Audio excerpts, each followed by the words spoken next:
ഇത് നമുക്ക് ഇനി മാറ്റി വെക്കാം. നമുക്ക് തണുത്ത ബൗൾ എടുക്കാം. ഇനി നമുക്ക് വിപ്പിംഗ് ക്രീം ഇടാം.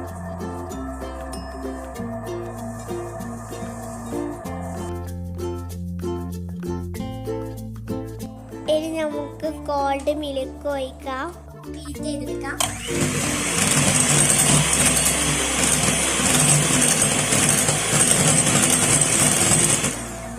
അപ്പൊ റെഡി ആയിട്ടുണ്ട്.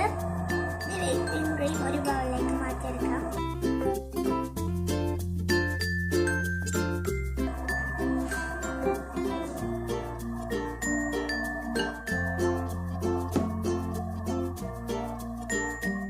നമുക്ക് മാറ്റി വെച്ചതിന് ശേഷം നമുക്ക്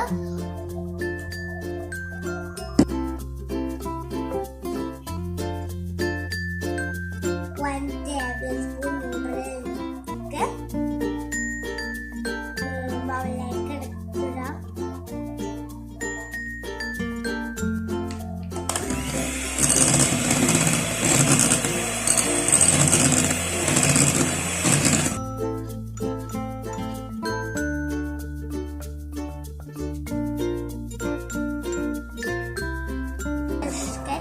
ക്രഷ് ചെയ്ത ലോട്ടസ് ബിസ്ക്കറ്റ് നമുക്ക് ഗ്ലാസ്സിലേക്ക് ഇടാം.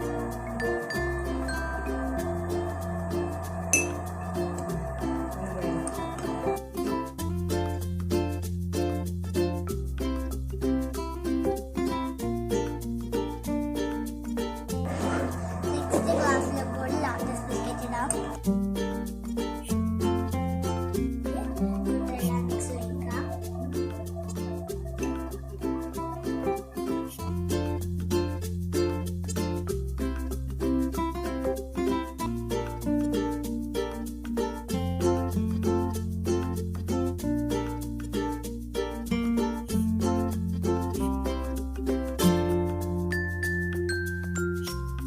ക്രീം ഒഴിക്കാം.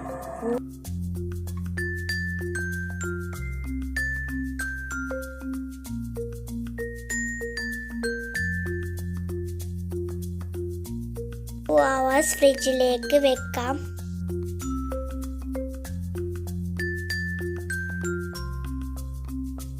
അപ്പോൾ നമ്മള് ലോട്ടസ് പുഡിങ് റെഡി ആയിട്ടുണ്ട്.